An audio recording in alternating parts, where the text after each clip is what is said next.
할렐루야, 반갑습니다. 자, 이제 봄이 오고 있습니다. 이 봄날에 여전히 마태복음을 하시는데 너무 오래 하는 것 같긴 하지만 여러분, 신약 성경의 처음이 어디죠? 마태복음이죠. 근데 마태복음이 쉬운 것 같은데 어려워요. 왜 그럴까요? 이 마태복음은 신약과 구약을 연결시켜주는 다리 역할을 하고, 구약이 유대인의 성경이잖아요. 그러니까 유대인 역사를 얘기하고 유대교의 율법을 얘기하기 때문에 이 구약이 신약과 연관이 있다는 그 다교 역할을 이 마태복음이 하다 보니까 마태복음에는 유대인들을 대상으로 한 말들이 많아요. 그러니까 율법 얘기가 많이 나와요. 그러다 보니까 오늘 우리 2000년대를 살아가는 우리가 읽기에는 우리가 이런 걸 굳이 알아야 됐나 이런 의문이 들어요. 오늘 본문도 그래요. 오늘 본문도 이 혼인잔치에 대한 비유인데, 여러분 솔직히 물어볼게요. 교회 다니는 것이 여러분에게 도움이 됩니까? 성경이 하나님 말씀이 생명이라고 하는데 진짜 이 하나님 말씀이 나에게 없으면 안 되는 생명처럼 느껴지십니까? 교회 다니는 것이 도움이 되지 않고 말씀이 나에게 생명처럼 와닿지 않는다면 우리는 한 번씩 우리 신앙을 한번 점검해 봐야 됩니다. 자, 오늘 말씀의 종목은 뭐냐면 천국은 나의 것. 여러분, 세상은 나의 것, 로또는 나의 것이 아니라 천국은 나의 것. 저 여러분, 교회에 오신 여러분, 예수님을 믿는 여러분에게 누가 뭐래도 사람들이 너 교회 왜 다니냐 물어보면 천국은 나의 것이라고 대답할 수 있는 진정한 믿음이 되시기를 주의 이름으로 축원드립니다. 자, 근데 교회 다니는 분들 중에도 천국이 여러분의 것입니까? 라고 물어보면 아니요 하는 분들이 꽤 있어요. 저는 아직 천국 갈 준비가 안 됐습니다. 나는 천국 가기는 너무 아깝습니다. 나는 아직 이 땅이 좋습니다 하는 분들은 죄송하지만 실은 전도를 하기가 쉽지는 않아요. 여러분, 내가 교회 다니면서 교회 다니는 맛, 진짜 교회 다니는 이 맛, 천국이 나의 것이라는 걸 확신하지 못하는데 굳이 세상에서 잘 살아가는 사람들한테 교회 가라는 말이 나올까요? 안 나오죠. 천국은 나의 것입니다 라고 얘기할 수 있는 사람은 뭐냐면 이 세상 건 내가 다 누려보진 못했지만 이 세상보다 정말 귀한 것이 우리 하나님 안에 있다는 걸 맛본 사람은 전도를 할 수 있어요. 그리고 그런 사람은 내 마음에 천국이 이루어졌기 때문에 오늘 밤 이 세상 떠나도 천국 갈 수 있어요. 자, 근데 오늘 우리 예수님이 이 천국의 맛을 무엇으로 비유하냐면 혼인잔치, 결혼식. 이제 여러분 자녀들 중에 또 결혼을 할 때 보면 이 당사자들도 긴장을 하지만 실은 부모님들이 긴장을 많이 하죠. 혼인잔치를 천국에 비유하는 성경이 많이 있습니다. 어떤 분은 기독교는 금욕적이고 교회 다니면 술 먹지 마라, 담배 피지 마라, 어디 가지 마라, 저기 가지 마라, 주일은 교회하라, 하지 말라는 게 많고 하라는 게 많으니까 교회 다니면 내 인생에 재미가 없어질 거야. 교회 다니는 거 그다지 즐겁지가 않아. 그냥 딱딱하고 금욕적인 생활해야 되니까 왠지 세상이 더 좋고 교회 다니는 것, 예수 믿는 것이 그다지 즐거워 보이지 않을 수 있지만 그건 기독교에 대한 오해입니다. 여러분 자녀가 나중에 결혼을 하든지 아니면 여러분이 결혼할 때 혼인잔치, 결혼식장이 잔치집이에요? 상가집이에요? 잔치집이죠. 즐거움의 자리에 즐거움. 슬프더라도 누군가의 혼인잔치에 들어가면 기쁘게 돼 있어요. 왜요? 혼인잔치의 특징이 뭐죠? 음식이 공짜고 맛있는 게 있고 음악이 있고 즐거움이 있고 무엇보다 한 가정이 새롭게 태어나기 때문에 사람들이 축하하기에 모였기 때문에 즐거움의 잔치가 있는 곳이 바로 혼인잔치인데 우리 하나님은 천국을 혼인잔치에 비유를 했어요. 여기 보시면 2절에 자, 이제 유대인들을 대상으로 하는 말씀이란 걸 좀 여러분 염두에 두시면서 2절 보시면 천국은 마치 자기 아들을 위하여 혼인잔치를 베푼 어떤 임금과 같다. 어떤 나라에 임금이 있었는데 왕자가 있잖아요. 왕자를 위해서 혼인잔치를 베푼다라고 이제 공포를 하고 아마 그 미리 청첩장이나 초청장을 보낸 것 같아요. 사람을 가려서. 자, 3절에 보면 그 임금이 자기 종들을 보내요. 우리나라도 옛날에 그랬지만 이렇게 그 정말 귀중한 사람을 모시고 올 때는 사람을 보내서 모시고 오게 해요. 뭐 차를 가지고 가서 모시고 오든 뭘 미리 가서 모시고 오게 하는데, 여기 보면 임금이 자기 아들의 결혼잔치니까 그냥 오라가 아니라 임금의 종을 보내서 그 청한 사람들이 있었나 봐요. 미리 약속한 사람들, 우리 아들이 언제 결혼하니까 언제 우리 아들의 결혼식에 오십시오라고 임금이 미리 약속한 사람들, 미리 초대된 사람들, 청첩장을 받은 사람들. 이번에 저기 유명한 커플이 결혼했지요. 현빈하고 손혜진 씨가 결혼해서 말들이 많더라고요. 거기에 그 비공식 결혼식에 누구만 갈 수 있냐면 매니저도 못 가고 청첩장이 있는 사람만 갈 수 있었대요. 우리 여기 임금도 미리 청한 사람들이 있었어요. 근데 여기서 말하는 미리 청한 사람이 누구냐? 미리 알려드릴게요. 유대인들. 하나님이 너희들은 구원받기로 나의 백성으로 내가 택했다라고 유대인들에게 먼저 하나님이 하나님의 뜻도 알려주시고 말씀도 주시고, 예수님도 유대인의 혈통을 통해서 태어나게 하셨어요. 자, 하나님이 유대인들 청한 사람들에게 이르기를, 자, 내가 오찬을 준비하되 점심 맛있는 식사를 준비했는데 나의 소와 살찐 짐승을 잡고, 자, 오늘날도 소 한 마리 잡으면 큰 행사죠. 한 나라의 잔치니 얼마나 많은 음식을 준비했겠어요. 그리고 모든 것 필요한 모든 것 다 갖추어 주시니 혼인잔치에 오소서 하고 종을 보냈어요. 자, 그런데 문제가 일어났어요. 5절에 보면 그 미리 청한 사람들, 미리 초대된 사람들이 돌아보지도 않고 미리 약속이 돼 있었어요. 이건 어떻게 보면 뭐냐? 유대인들이 우리는 하나님을 믿는 백성입니다. 우리는 하나님 택함 받은 백성입니다. 하나님은 나의 것이고 나는 하나님 겁니다. 막 이렇게 잘 떠벌리는 사람들이에요. 근데 이제 정작 하나님이 얘들아 이제 천국 혼인잔치에 들어가자, 천국에 가자 그랬더니 유대인들이 뭐라 그러느냐? 5절에 돌아보지도 않고 하나님이 보낸 구약의 예언자들, 하나님의 종들을 쳐다도 안 보고 한 사람은 자기 밭으로, 한 사람은 자기 사업하러 가고. 자, 여러분, 여기서 말한 혼인잔치는 우리가 나중에 들어갈 천국도 되지만 오늘날 혼인잔치와 같은 곳이 있는데 바로 교회예요. 교회는 먹을 음식을 준비하는 것이 아니라 여러분에게 하나님이 줄 수 있는 모든 영적인 음식을 준비해서 실은 초대하는 거예요. 미리. 자, 교회 오느라 오면 내가 맛있는 걸 주고 너에게 필요한 모든 걸 주마. 그러고는 종을 보내죠. 그 종이 누굴까요? 보통 목회자, 아니면 교회 다니는 사람, 아니면 나를 전도한 사람이 주일 전만 되면 꼭 교회 오세요. 또 교회에 주일 안 오면 왜 안 오세요? 문자 보내기도 하고 자꾸 괴롭혀요. 종을 보내는 거예요. 오라고. 왜 오라 그럴까요? 먹을 게 있으니까, 받을 게 있으니까, 누릴 게 있으니까. 자, 오라고 하지만 평소에 갖게 해놓고는 막상 오라고 하면 이상하게 교회는 안 오는 사람들이 많아요. 유대인들이 그랬어요. 전도를 하다 보면 이런 분들이 있어요. 예수 믿고 천국 갑시다. 교회 생활합시다. 예수님이 여러분에게 복을 주기를 원합니다 하면, 아, 나는 하나님 알아요. 주일학교도 다녔고 내 마음에 하나님 계시고 나 하나님 믿어요. 그러면 이번 주에 교회 오세요. 근데 교회는 안 가요. 이런 분들이 있어요. 유대인들이 똑같아요.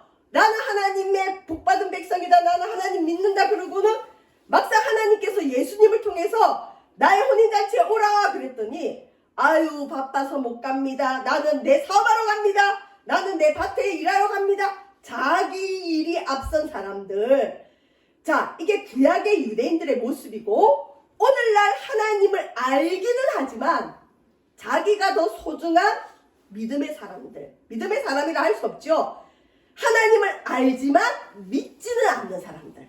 하나님을 알지만 하나님 따르기를 싫어하는 사람들. 하나님을 알지만 하나님보다 내 사업이 더 소중하고 내 소유가 소중하고 내 것이 더 소중한 사람들은 하나님이 가자, 예배 오너라, 내가 준비한 걸 먹으러 와라. 아유, 나는 하나님 준비한 거 필요 없고요. 내가 직접 운영하는 내 사업이 중요해요. 내가 직접 농사짓는 내 밭이 더 중요해요. 자기께 중요한 사람은 실은 결정적일 때 하나님께 오지 않아요. 여러분, 믿음이 있는 사람은 주인이 부르면 얼른 달려옵니다. 그런데 믿음이 없는 사람은 평소에는 믿음이 있는 것 같아요. 근데 결정적일 때 주인이 오라 그러면 나는 내게 중요합니다. 그리고 자기 것을 주장해요. 자, 그 다음에 여기까지도 봐주겠는데 6절에 보면 그 유대인들 중에 남은 자들이 그 하나님이 보낸, 임금이 보낸 종들을 잡아 모욕하고 죽였다. 이게 어려워요. 어렵지만 조금만 더 생각해보면 여러분 알 수 있어요. 누굴 죽였을까요? 자, 유대인들에게 하나님은 구약의 예언자들을 계속 보내서 예수가 이 땅에 태어날 걸 예언을 하셨어요. 그리고 마지막으로 누굴 보냈느냐? 세례 요한을 보냈어요. 세례 요한을 통해서 이제 메시아가 올 걸 알려줬어요. 근데 세례 요한이 여러분 헤롯 왕에 의해서 억울하게 죽었어요. 유대인들이 만약에 데모를 했던가 아니면 저기 세례 요한 살려달라고 막 그랬으면 아마 안 죽었을 수 있었을 텐데 세례 요한이 죽었죠. 그 다음에 이제 마지막으로 그 임금 대신 하나님이 누굴 보냈죠? 예수님을 보냈어요. 얘들아, 내 아들 예수를 통해서 너희들 천국잔치에 오너라. 요한계시록 19장에 보면 여러분 우리가 나중에 휴거돼가지고 우리가 공중으로 올라가면 그곳에서 혼인잔치가 이루어져요. 여러분이 남자든 여자든 우리는 다 예수님의 신부 아내가 되고 예수님은 우리 신랑이 돼서 공중에서 혼인잔치가 베풀어져요. 그런데 마음속에 예수님을 모시지 않은 사람은 휴거가 되지 않을 뿐만 아니라 그 혼인잔치에 못 들어갑니다. 자, 근데 예수님을 보냈는데 그 유대인들이 세례 요한도 죽이고 누구도 죽였죠? 예수님도 죽였어요. 자, 유대인들 대상이에요. 자, 7절에 보면 임금이 놓아요. 하나님이 놓아요. 군대를 보내요. 그 살인한 자들을 진멸하고 그 동네를 불사르고. 이게 유대교 역사를 모르면 이 본문은 아무리 뚝뚝뚝뚝 쳐다봐도 1000번 만번을 읽어도 이거는 이해가 안 가는 본문이 갑자기 뭐 군대를 보내고 뭐 살인한 자를 진멸하고 동네를 불사른다지 이 말 뭘까요? 자, 유대인들이 실은 예수님을 십자가에 못 박혀 죽을 때 뭐라 그랬냐면 우리가 그 예수님이 만약에 억울하게 죽은 죽으면 그 피를 우리에게 돌려라, 우리에게 돌려라, 우리가 그 죄값 받겠다 그랬어요. 근데 실제로 하나님께서 그 말을 그대로 받으셔서 예수님을 죽인 이 예루살렘 유대인들은 예수님 돌아가시고 AD 주후 70년경에 로마 군대가 예루살렘에 쳐들어왔어요. 그래가지고 자기들의 말처럼 로마 군인들에 의해서 유대인들이 대량 학살당하고 예루살렘 성이 불타 없어졌어요. 불타버렸어요. 이걸 뜻해요. 유대인 너희들이 내 아들도 죽인다. 나도 죽일 거다. 그리고 하나님이 그것에 대한 심판으로 이 예루살렘도 불사르게 될 거다. 예수님이 유대인들에게 은유적으로 예언하신 거예요. 실제로 이건 역사적으로 이루어졌고요. 자, 하나님 편에서 임금 편에서는 가슴 아픈 일이죠. 실은 원래 청한 사람들은 누구냐? 유대인들 보고 너희들 천국 가자 했더니 유대인들이 나 바빠요. 나는 밭으로 갑니다. 나 사업하러 갑니다. 그리고 어떤 유대인들은 하나님이 천국 오라고 보낸 종들을 통해 종들에게 죽이고 예수님을 죽이니까 하나님이 유대인들에게 첫 번째 심판을 하셨어요. 그죠? 자, 이 사건, 이 일을 통해서 이제 구원의 공이 누구에게 넘어왔느냐? 이방인에게 넘어와. 이방인에게. 원래 청한 사람, 원래 첫 번째로 1차적으로 청특담을 받은 사람들은 유대인들. 그래서 하나님 항상 먼저 유대인들을 구원하기를 원했지만 그들이 거부하고 난 이후에 그 혼인잔치에 우리가 들어갈 수 있게 됐어요. 이방인들. 자, 8절에 보시면 이제 임금이 그 종들에게 이르되 혼인잔치는 준비되었으나 얘들아 천국은 준비되어 있다. 모든 게 철저하게 갖추어진 천국이 준비되었는데 청한 사람들이 합당하지 않다. 믿음의 사람, 말씀을 안다고 하는 유대인들이 이 구원에 합당하지 않으니 이제는 어떻게 됐느냐? 9절에 보면 내거리 길에 가서 길거리에 가서 사람을 만나는 대로 혼인잔치에 청하여 오라 한대. 종들에게 그럽니다. 청축자 없는 사람도 괜찮아. 무조건 길에 가서 만나는 누구든 다 데리고 와라. 다 데리고 와라. 그래서 여러분 교회에 뭐 천국잔치, 누구 초청잔치, 생면잔치 하면 이 본문 가지고 설교를 많이 하죠. 여러분 가서 누구든 데리고 오십시오. 누구든 데려오십시오. 저도 이런 천국잔치, 초청잔치를 많이 해봤는데 하다가 이제 그 전도를 하다 보면 어떤 분이 그래요. 교회를 좀 안 다닌 분들은 그래도 전도할 사람이 있어요. 아직 예수 안 믿는 친구들이 있으니까, 동창회도 있고 모임도 있으니까 그래도 한 번쯤은 데려올 친구가 있는데, 교회를 오래 다닌 장로님들, 교회밖에 모르는 권사님들은 와서 울어요. 우리는 데리고 올 친구가 없어요. 다 교회 다녀요. 내 주변은 다 예수 믿는 사람밖에 없어요. 어떻게 해요? 그래도 이제 교회에서 뭐라 그러죠? 아유, 그래도 권사님이 본이 되시고 장로님 본이 되셔야 되니까 그래도 한번 나가보십시오. 가서 누구든 데리고 오십시오. 그러면 어떤 장로님은 경로당에 가가지고 그 경로당 할머니들 맛있는 밥을 사드리고 차를 내려서 경로당 할머니들을 데리고 오는 경우도 있고, 또 어떤 사람은 어떻게든 데리고 오기도 하고, 또 어떤 경우는 그래도 없어요. 그러면 이제 그냥 우스갯소리로 그래. 그러면 집에 있는 강아지라도 데리고 오세요. 그러면은 진짜 강아지 데리고 온 사람도 있었어요. 구원의 길이 열린 거예요. 누구든. 과거에는 상상할 수 없는 일이 유대인들의 불순종으로 인해서 하나님이 이 구원의 길을 확 열어버린 거예요. 내거리 길에 가서 사람을 만나는 대로 혼인잔치에 청하여 오라 한대. 천국은 누구나 갈 수 있습니다. 자, 이제 보십시오. 10절에 그 임금의 종, 하나님이 보낸 종들이 길에 나가서 악한 자나 선한 자나 만나는 대로 모두 데리고 왔어요. 여기서 말하는 악한 자는 여러분 죄송하지만 실제로 악한 사람이 아니라 이 당시 유대인들이 자기 율법으로 악하다고 생각하는 악한 자. 그러니까 이 본문은 어떻게 보면 유대인들 들으라고 하는 말씀이고 유대인들 가슴을 찔리게 하는 말인 거예요. 유대인들의 기준으로 악한 자는 누구냐? 하나님 앞에 악한 자가 아니라 어떤 죄된 형태를 하는 사람, 세리, 창녀들을 보통 이 유대인들은 악한 자로 보고 있어요. 그러니까 상상할 수 없는 일이 벌어져요. 유대인들은 세리하고 창녀들하고 말도 섞지 않는데 하나님은 이 구원의 문, 천국의 문을 세리, 창녀들에게도 막 열어주시는 거예요. 그리고 그들 다 데리고 와라. 다 데리고 와라. 누구든지 데리고 와라. 길 가든 누구든 다 데리고 와라. 없으면 강아지라도 데리고 와라. 하나님의 마음이 이거 같아요. 여러분, 우리 하나님은 본인의 천국잔치를 절대 포기하지 않아요. 여러분, 하나님은 한번 택한 주의 백성 절대 포기하지 않습니다. 지금 여기에 유대인들이 거절당한 것 같지만, 버린 것 같지만, 이제 말세를 얘기하는 분들 얘기 보면 성경에도 그렇지만 유대인들의 구원으로 이 땅이 끝이 나요. 여러분, 주님은 절대 포기 안 합니다. 여기 보세요. 종들을 보냈더니 말 안 듣고 또 자기 종들을 죽여도 어떡하죠? 그래도 또 종 보내서 어떡합니까? 그러면 길거리에 가서 누구든 데리고 와라. 주님은 주님의 일에 절대 손해보지 않고 하나님은 한번 택한 사람 끝까지 포기하지 않습니다. 여러분도 아마 여기까지 오는데 누구누구 통해서 자꾸 오라고 나 바빠요, 내일 바빠요, 나 출근해야 돼요, 나 돈 벌러 가야 돼요, 우리 집에 일 많아요, 나 할 일이 너무 많아요. 그래도 오라고 심지어 우리 예수님이 다른 복음서에는 뭐라고 돼 있느냐, 강권하여 데려다가 내 집을 채우라 그랬어요. 강권이라는 게 뭐냐면 팔을 비틀어서라도 데리고 오라.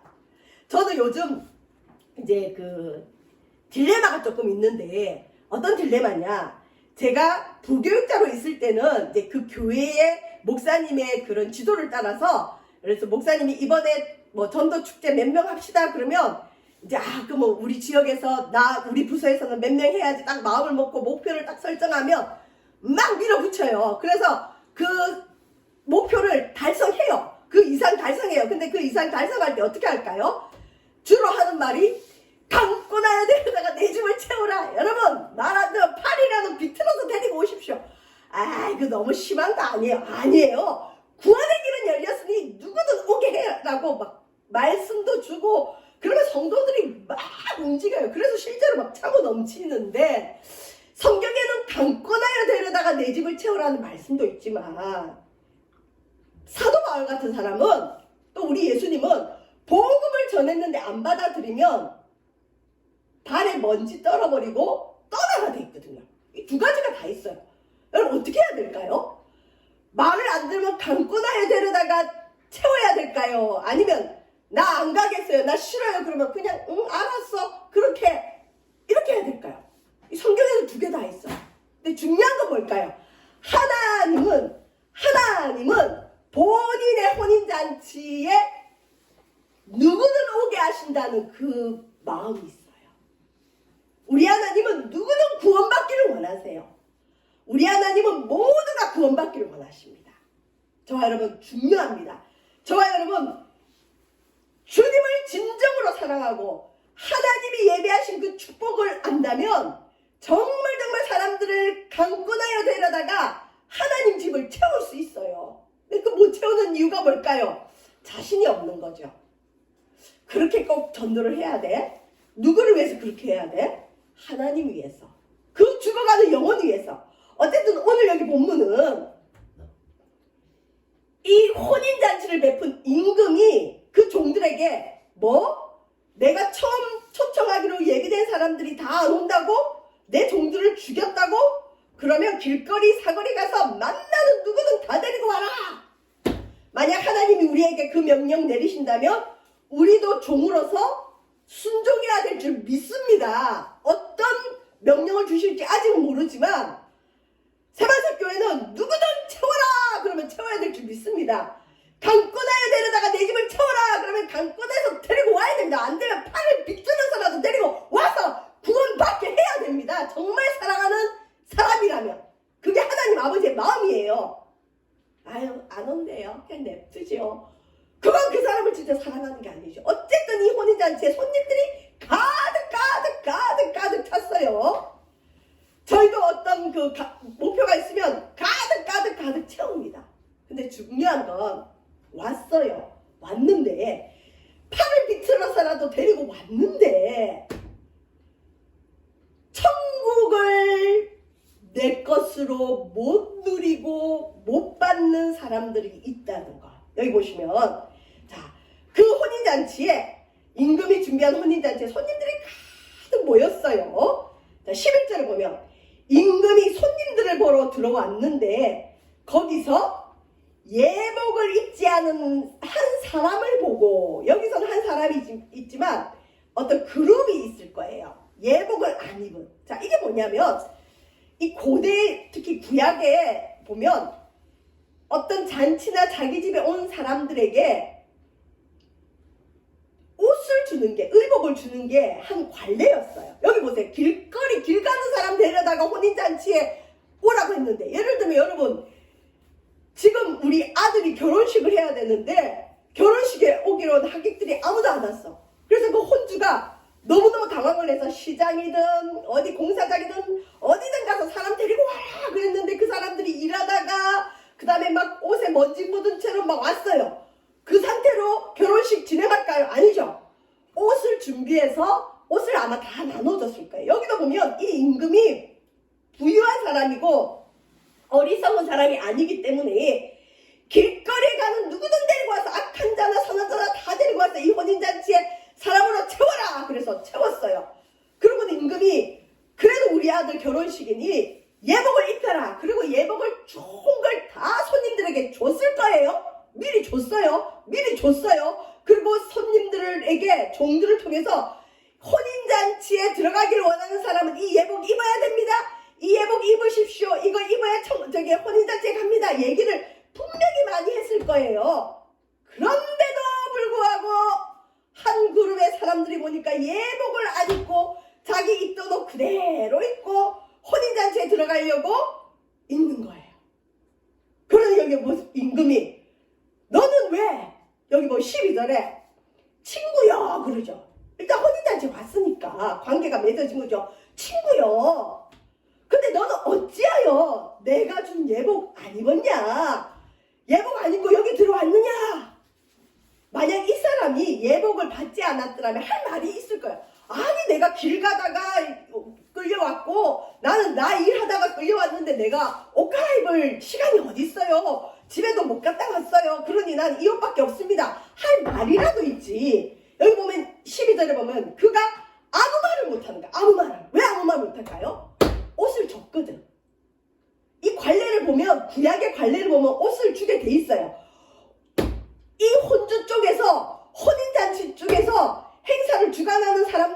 해서 옷을 줬는데 안 갈아입은 거죠. 안 갈아입어도 되지. 아유, 길 가다 끌려왔는데 뭐 우리 보고 옷 갈아입으라고 하겠어? 그냥 한 번만 오라 그래서 왔는데 굳이 지금 내가 입은 옷, 이 옷을 갈아입을 필요 있을까? 아우, 싫어. 난 입기 싫어. 그리고 그 옷을 그냥 안 갈아입었을 거예요. 문제가 생겼어요. 이 임금이 13절에 사환들에게 말하되 그 예복 입지 않은 사람 손발을 묶어서 바깥 어두운 데 내 던지라. 거기서 슬피 울며 이를 갈게 되리라 하니라. 지옥 간다는 얘기죠. 누구든 오십시오. 아무든지 오십시오. 예수 믿으면 천국 갑니다. 교회 오십시오. 발을 비틀어서 데리고 오고 들들 볶아서 데리고 오고 어쨌든 채워요. 교회를 채웠는데 교회를 다닌다고 해서 다 천국 가는 게 아니라는 거죠. 주님이 입으라고 하는 예복을 입어야 천국도 가고 천국이 나의 것이 되고 세상보다 정말 좋은 것을 누릴 수 있어요. 여러분, 실은 교회 와서 예배상을 제대로 하고 하나님 제대로 믿으면 상상을 초월하는 축복을 받아요. 이건 제가 보장을 해요. 진짜요. 저는 우리 세바석 교회에 하나님이 정말 놀랍게 들어서는 믿음의 일꾼이 나오길 바랍니다. 한번 투자를 해보세요. 하나님께 목숨 걸고 투자해보세요. 세상 것은 투자해도 반반이에요. 실패할 수도 있고 성공할 수도 있어요. 실패할 확률이 더 높아요. 인프라가 갖춰지지 않으면, 너무 가진 게 없으면 투자해봤자 안 돼요. 그런데 하나님께는 빈손 들고 오더라도 주님 앞에 매달리면 주님이 여기 혼인잔치를 준비한 임금처럼 어마어마한 세상을 다 갖고 계신 분이에요. 우리 하나님의 마음에만 한번 들면 인생 끝나는 거예요. 큰 일이 예비되어 있어요. 여러분이 생각지도 못한 축복들이 있어요. 그냥 잔잔한 축복이 아니라니까요. 내 인생을 걸만하고 내 생명을 걸만하고 여러분 가문을 걸만한 축복이 예비되어 있는데 그걸 왜 못 받느냐? 내 걸 주장하니까 못 받죠. 그냥 오라고 해서 한번 왔는데 뭘 그렇게 요구하는 게 많어. 예수님을 꼭 마음에 모셔드려야 돼? 여러분, 하나님이 예비한 건 예복을 입어야 누릴 수 있어요. 입어야 됩니다. 내 걸 못 벗으면 못 입어요. 내 생활, 내 가치관, 내 꿈, 나에게 익숙한 것. 성경의 이 예복은 뭐냐? 예수님의 피로 죄 씻음 받고 나는 예복이 필요합니다. 나는 죄인입니다. 나는 하나님 없이는 안 됩니다. 하나님의 것이 필요합니다. 내 것을 버리고 주님을 입어야 돼요. 성경의 예복은 뭐냐? 예수로 옷 입는 걸 뜻해요. 갈라디아서 3장 27절에 세례받은 자는 예수로 옷을 입는다. 요한계시록 19장에도 보면 이 혼인잔치에 들어온 사람들이 입을 예복이 뭐냐? 성도들의 옳은 행실이다. 저 여러분, 옳은 행실도 먼저 내가 예수님을 마음에 영접해야 그 다음부터 옳은 행실이 나오는 거예요. 예수님을 믿는 믿음도 없고 내 고집, 내 아직 그대로 가지고 살면서 무슨 하나님이 주는 복을 받아 누릴 수 있겠어요? 못 받아요. 쫓겨나요. 교회는 다닌다고 다 천국 가는 것도 아니고 교회 다닌다고 다 복을 받는 게 아니더라고요.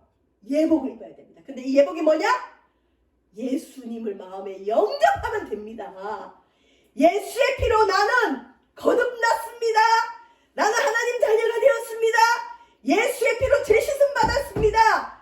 예수님으로 나는 하나님 자녀가 되었습니다. 예수님이 내 새 생명입니다. 내 것을 버립니다. 내 고집을 버립니다. 내 가치관을 버립니다. 예수 당신이 창조주시고 예수님만이 구세주입니다. 주님, 나는 당신을 받아들입니다. 예수님을 모셔드리면 예복이 준비되어서 그 예복 입은 사람은 누구든 혼인잔치에 가서 마음껏 누리는 거예요. 천국이 혼인잔치예요. 이 땅에서도 주님은 천국과 같은 축복을 주십니다. 주셔요. 근데 그걸 왜 못 받느냐? 오긴 왔는데 예복 입기 싫은 거죠. 왠지 손해볼 것 같고 왠지 두려울 것 같고 내가 하지 않고 싶은 걸 하라고 할까봐 잔치에 와서 구경을 하고 먹을 것 좀 얻어먹고는 있는데 정작 하나님이 나타나고 임금이 나타나고 그 혼인잔치의 주인이 오니까 쫓김을 받죠. 교회를 다녀도 예수님을 믿지 않는 사람들이 많아요. 교회를 다녀도 예수의 피를 의지하지 않는 사람들이 많아요. 교회를 다녀도 예수님의 옷을 입지 않고 자기 옷 입고 돌아다니는 사람이 너무 많아요. 이런 사람은 나중에 천국에도 못 가고 이 땅에서도 예수 믿는 게 저거밖에 안 될까? 기쁨이 없어요. 그냥 억지로 다니는 것밖에 안 되죠. 저와 여러분, 주님은 우리에게 천국을 주십니다. 죽어서 가는 천국뿐만 아니라 이 땅에서 와 진짜 하나님이 있어? 야 진짜 하나님이 이런 것도 주셔? 와 네가 믿는 하나님 진짜구나. 그걸 여러분 통해서 보여주길 원합니다. 그러려면 뭐 하시면 되느냐? 예복 입으면 돼요. 예복. 이미 왔기 때문에 내 거 버리고 주님 것 입으면 그때부터 막 역사가 일어나요. 주님께 내 것이 돼요. 주님이 누리게 해주세요. 알게 해주세요. 와 이런 것도 있어? 와 이런 것도 있어. 이왕 예수 믿으시는 거 여러분 천국을 누리고 천국을 맛보고 죽어서 가는 천국 말고 이 땅에서도 야 이런 축복이 있구나. 하나님이 살아있구나. 그러면 이런 사람들 어떻게 될까요? 나가서 전하지 말해도 여러분 하나님이 있습니다. 하나님 믿고 내 인생은 대박났습니다. 로또보다 더 좋은 축복이 여기 있습니다. 외칠 수 있는 거죠. 사람이 줄 수 없어요. 주님이 주시는 예복을 입으면 이 일은 될 줄 믿습니다. 기도하겠습니다. 주님 이 시간 마음속에 우리 예수님을 모셔드리기를 원합니다. 교회는 나와 있지만 아직 예수님께 인생을 드리지 못하고 내 마음을 드리지 못하고 세상에 한 발 하나님께 한 발 때로는 멈칫멈칫하면서 두려워하며 망설이고 있습니다. 하나님 우리의 망설이는 마음들을 벗어버리게 하시고 나의 더러운 옷을 벗어야 예수님으로 옷을 입을 수 있습니다. 예수님의 옷을 입은 자만이 하나님의 것들을 누릴 수 있습니다. 주여 이 시간 우리로 하여금 예수님으로 옷을 입게 하여 주시옵소서. 천국이 우리의 것이 되어지게 도와 주시옵소서. 망설이지 않게 하여 주옵소서. 주여 이 시간 우리 마음의 예수님 모셔드립니다. 우리 인생의 주인 되어 주옵소서. 감사드리며 예수님 이름으로 기도합니다. 아멘.